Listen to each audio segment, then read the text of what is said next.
So then he makes his way back up north into the Galilee region. He had grown up in the Galilee region in Nazareth, and this is where the story takes us, and it also gives us the insight about why Jesus moved eventually down to Capernaum and centered his earthly ministry in the Galilean town of Capernaum. It's right on the northern shores of the Sea of Galilee. So if we just orient ourselves very quickly on the map, you have Jerusalem down south in Judea. You have Nazareth up here in the hill country of Galilee. So when we talk about the Galilee, it's not just the sea, it's this whole northern region of Israel today, and Judea is down here in the south. Jericho and the baptism site are clear down south on the Jordan River, in the Jordan River Valley, and so the temptations and the baptism taking place somewhere down here in the Judean wilderness. He's now come north, and then he's going to relocate after this story to Capernaum. And that's his home base largely for the 3 years of his ministry. So we go into verse 16. And he came to Nazareth where he had been brought up, and as his custom was, he went into the synagogue on the Sabbath day and stood up for to read. And there was delivered unto him the book of the prophet Isaiah, or Isaiah, we would say it in English.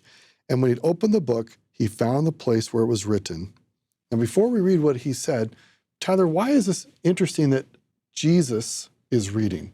What's going on here? So in the first century, among the Jewish population, especially in the backwaters of the Jewish population, he's not in a center of Judaism down in Jerusalem, in one of the scribal schools, having been taught at the school of Hillel or the school of Shammai.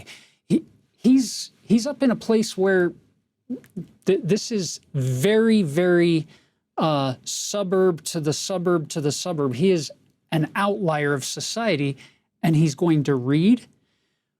Biblical scholars and historical experts will estimate, I've heard estimates anywhere from 3 to 10% in that range of the Jewish population in the first century are able to read. And of course, Jesus at age 30, the Son of God, who was teaching doctors and lawyers at age 12, by age 30, he's well able to read, but it's significant because it's a skill that very, very few people in his surrounding region would have had. Did you also pick up on the fact that there's that little phrase in verse 16, as his custom was? Yeah, I'm glad you brought this up. So it's interesting that Jesus is showing that he is faithful to the law of Moses, the covenantal instructions that have been given by himself many generations back. So he's taking the time to go worship in a synagogue.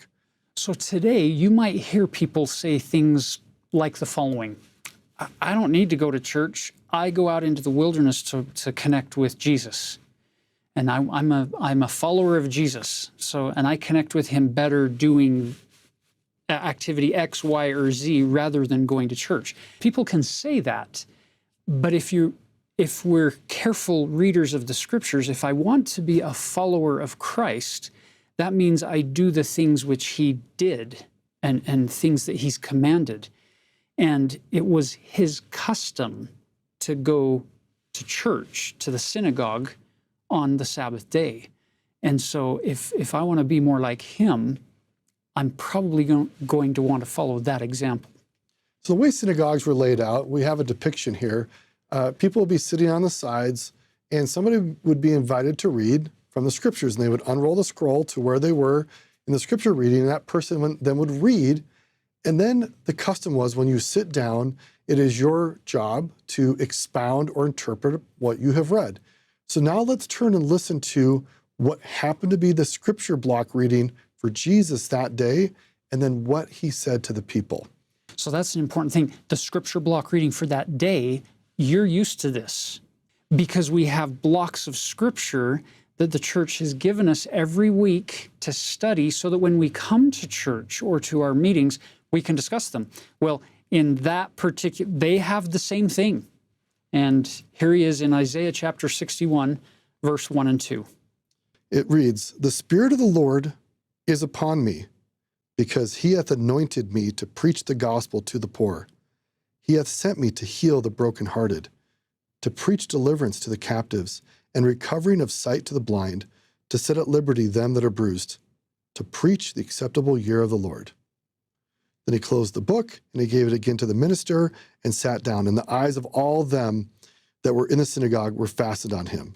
And he began to say unto them, This day is this scripture fulfilled in your ears. Could you imagine sitting there like, they've all have heard Isaiah. This is not the first time they've ever heard these passages. And here is the son of the carpenter saying, you are the fulfillment of all these messianic expectations. And before we look at how the people fully reacted to Jesus, let's pause and think about and consider, how did Jesus understand his mission? Now notice that he spends the time to situate his mission and life purpose within scriptural utterances, the words of Isaiah. But look at these beautiful things. Back in verse 18, he hath anointed me. The Hebrew word is Messiah. The Greek word is Christ. To do what? To preach the gospel to the poor. And that's not just poor in material blessings. It might be poor in spirit. He sent me to heal the brokenhearted, preach the deliverance. I mean, these are really powerful things. And many of the Jews were expecting, we want you to show up with a flaming sword and a horse and take out our enemies.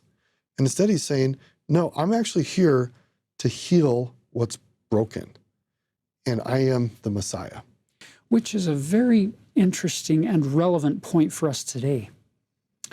Sometimes you and I, we have our own messianic expectations, if you will, our expectations that we place upon the Lord. These ideas of, well, if you're really God, and if you're really there, and if you really know me and love me, then you'll do X, Y, and Z for me. And sometimes he doesn't meet our expectations. He didn't meet theirs. They were expecting something very different.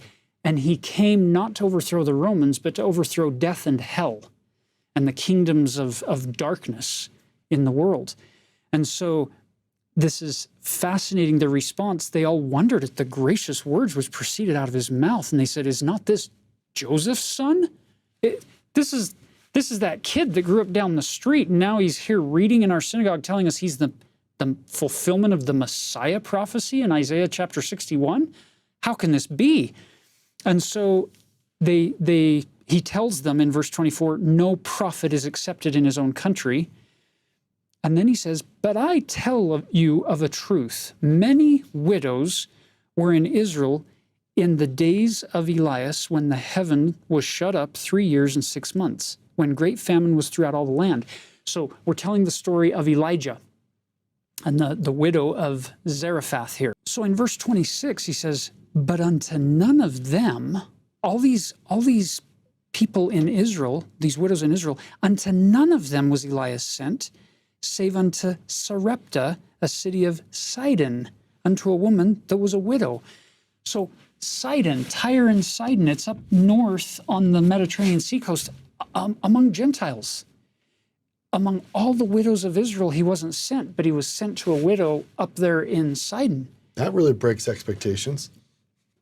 And then verse 27, and many lepers were in Israel in the time of Eliseus. So this is the successor to Elijah by the name of Elisha, if you use the Hebrew name instead of the Greek Eliseus, the prophet. And none of them was cleansed, saving Naaman, the Syrian. He's not an Israelite.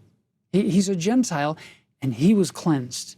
So you get these two non-Israelite people who are blessed, and it's totally breaking with the norm of, no, God's blessings are only for us.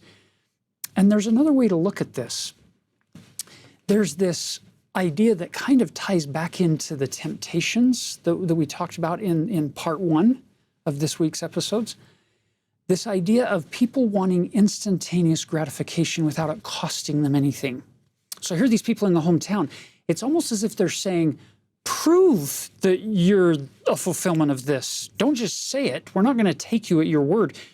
Do the mighty miracles among us that you've been doing among other people. We want to see it, and then we'll believe. Then we'll trust you. Then we'll follow you and have faith in you. I think it's fascinating as he tells them these two stories of non-Israelites, Naaman and the widow of Zarephath, who received these incredible blessings. And after they hear that story, and he's not willing to show them the miracles without them demonstrating their faith first, they wouldn't like the verse, you receive no witness until after the trial of your faith. They don't want that. They want the witness before they're willing to have faith. It says, they were filled with wrath. Bottom verse 28. It's no longer just, we're going to mock you or make fun of you, or better yet, just ignore you. It's like, yeah, you really are Joseph's son and we don't care about you. No, they're filled with wrath. They're stirred up in anger. And remember, they're in the middle of Sunday school on the Sabbath, and they've completely lost their minds to the point they're like, let's throw them off a cliff, which in Nazareth, there's some very steep cliffs where it would not be hard to throw somebody over and put them to their death. So verse 29 has that verse, and they rose up and thrust him out of the city and led him unto the brow of the hill whereon their city was built, and that they might cast him down headlong. If you're ever in a situation where you're being persecuted for righteousness' sake, for doing the right thing or standing for truth and righteousness, you're in good company. This is something that's going to happen repeatedly, and it culminates. So all of these experiences are simply placeholder symbols for the ultimate sacrifice that Jesus Christ is going to make at the end of his ministry in his infinite atonement, where he's doing the very best possible thing anyone could ever do in the history of eternity, and he's going to be punished to the greatest degree possible because he's so good. It's a pattern that's going to just culminate the further along we go in this story. So you find in verse 30 that he passed through the midst of them and went his way. It doesn't say it here, but there's clearly some miraculous something that delivers him from this mob whose full intent is to kill him on that day. And these are his neighbors. These are people he knows well. Now that we have talked about Jesus' visit to Nazareth, let's take you on site, where we will share additional insights and details of his experience there.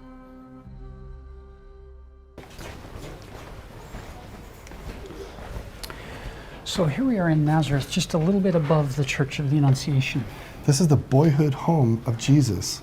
And right behind us is a Crusader chapel built almost 1,000 years ago over the remains of a synagogue that may have been the very synagogue where Jesus, as a man, comes to announce his ministry in Luke chapter 4. And if that's the same synagogue, this would be the place where Jesus was raised, coming to synagogue every Sabbath day. This would have been his church building.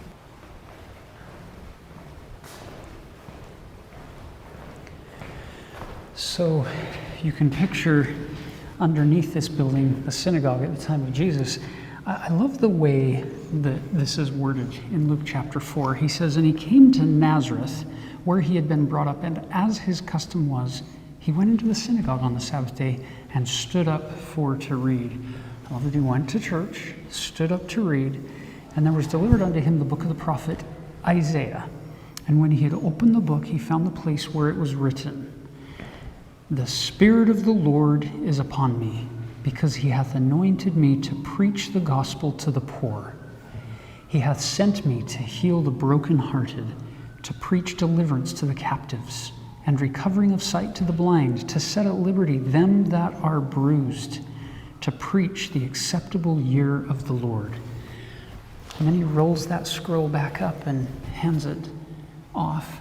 And every eye is on him as he goes and sits back down in the synagogue, waiting for the reader's interpretation. And he shocked them. And he says, this day is this scripture fulfilled in your ears. And that got their attention.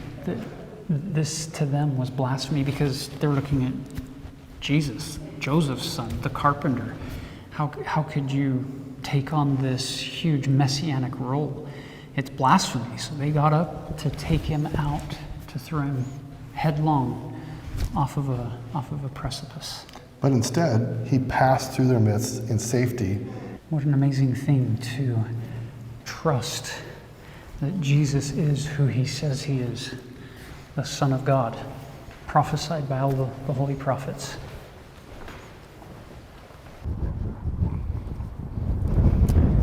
This is beautiful. Here we are at sunset with Nazareth in the background up on Mount Precipice, which is the traditional site for where the people brought Jesus from the synagogue to throw him off the cliff.